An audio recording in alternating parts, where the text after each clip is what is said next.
This is SSPTV News, brought to you by Samsung Productions and the Hazleton Standard Speaker.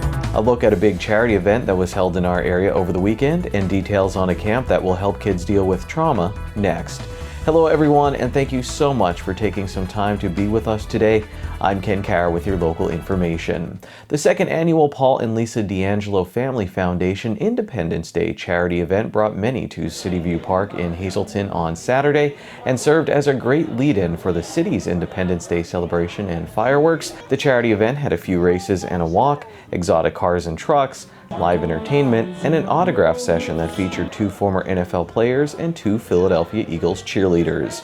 Plus, a number of people from around the area donated their time to help make the event a success, like several members of the Hazleton area high school football team. It's all about the involvement. Once you get the excitement and the involvement of people, it builds and it grows. Like, the idea was to create something that would really start to get more people. So now remember, these young folks that are here today, 10 years from now, they're going to be here as they grow up and say, I'm going to that event on Independence Day at the community park in Hazleton. This is a big event.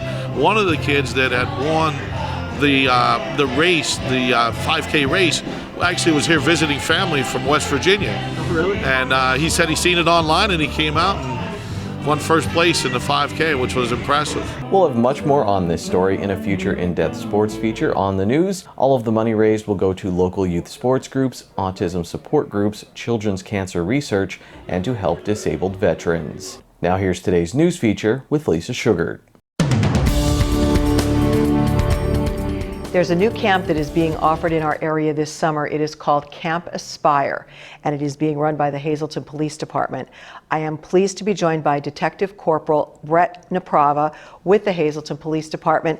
And this camp is for children who have experienced trauma, and it was your idea. So tell us, first of all, thank you so much for being here, but tell us how this came about. Thank you for having me. This came about after I was handling a case. Most of my cases are child sexual abuse, physical abuse. In addition to that, I handle a lot of the drug delivery resulting in death cases. Most recently, I came across a case with a female. She had passed away, unfortunately, due to a drug overdose. However, prior to that, as a child, she was sexually assaulted. From there, we kind of started to see a correlation between adults who are using drugs and children who were sexually assaulted, physically assaulted, things like that. That's horrible, but I'm glad you were paying attention and you did see this. So then you came up with this idea of the camp. What is the purpose behind this camp? So our purpose for the camp is to encourage the children who are coming to break the cycle, so they don't have to follow down a poor path. It teaches them communication. We're going through some different types of therapies as well. And it also starts to open the door for them to see a future. A lot of the children that we work with don't actually see that they have a future outside of where they are at right now. So this program kind of encourages them to plan for their future, to make different plans as far as what they're going to do with their future and how they're going to better themselves as well. Now, who is eligible to come to this camp? What ages? And it's from a variety of counties as well. It is. It's a free camp to attend. We've opened it up to Luzerne, Lackawanna, Columbia, Carbon, and Schuylkill as well. They have to be between the ages of 7 and 14, and then they also have to have had some type of abuse, whether it be physical abuse, sexual abuse. They could have lost a parent as well, or it could just be some kiddo who maybe has been dealt a tough card in life who would be a good candidate for the program. Even foster kids as well are welcome to attend. So now do they apply and have to get accepted into this? Correct. So they have to ask for an application. They have to contact our department for an application, and then they do have to fill that out, and then we'll send them an acceptance letter prior to the camp starting so that they know they can actually attend. Was there a certain reason for it's for kids 7 to 14? Certain reason for that age group? There is. So we wanted it to be where kiddos were old enough to comprehend the subject material that we're presenting to them, but we also wanted it during an age where they're so vulnerable to make important decisions that will start to affect their future. It's at City View Park, July 25th through the 29th. So take us through like a day. What will they be doing, these children that participate? So each day is going to be a little bit different. We do have a communications day. Communications day is going to teach them how to better express themselves. We also have an ice cream social planned for that afternoon as well. They're also going to be getting different exposure to karate. We have a yoga instructor coming in as well. And we do have a day, we're partnering with Hillside Farms. They're a cooperative in the Back Mountain area of Dallas.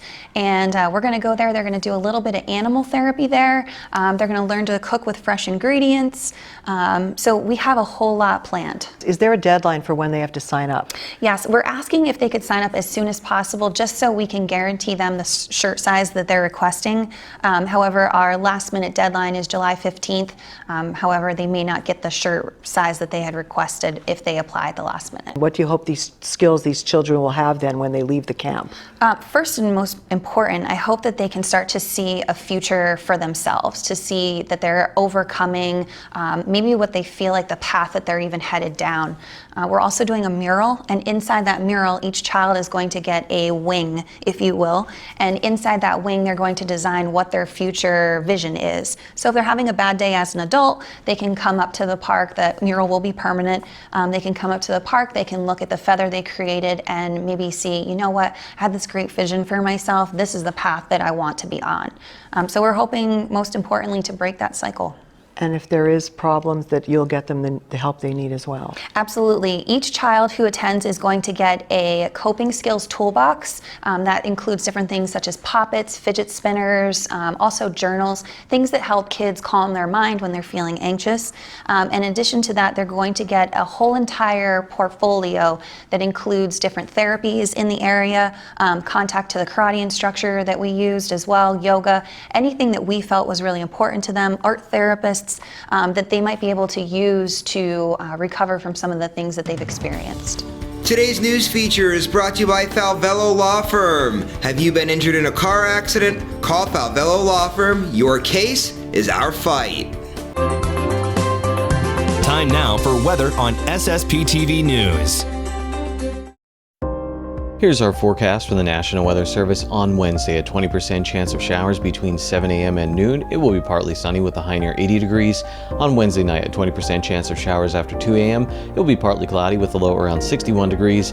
On Thursday, a slight chance of showers, then a chance of showers and thunderstorms after 2 p.m. It will be mostly cloudy with a high near 78 degrees. We have a 40% chance of precipitation. On Thursday night, a chance of showers and thunderstorms, mostly cloudy with a low around 64 degrees. We have a 50% chance of precipitation. On Friday, a 40% chance of showers before 2 p.m. It will be mostly cloudy with a high near 76 degrees. On Friday night, partly cloudy with a low around 60 degrees. Saturday, mostly sunny with a high near 77 degrees. And Saturday night, mostly clear with a low around 54 degrees. SSPTV News will be right back. The Hazleton Public Library will be showing Jaws on July 9th at 1:30 p.m. For more information, you can call the library at 570-454-2961. SSPTV News would like to send sincere condolences to the family and friends of these recently departed. Antoinette G. Pauline, age 85 of Hazleton. Services will be held at a later date under the Joseph A. Moran Funeral Home. And Margaret Chappella, age 92 of Hazel Township. Mass will be held on Wednesday at 10 a.m. at Our Lady of Grace Church. Friends may call on Wednesday from 9 to 10 a.m. at the church. The Fierro Funeral Home is in charge of arrangements. The obituary report is brought to you by Moran Funeral Home, third-generation family-owned funeral home serving all faiths since 1939. Located at 229 West 12th Street in Hazleton, call 570-454-8341 and go to moranfuneralhome.com.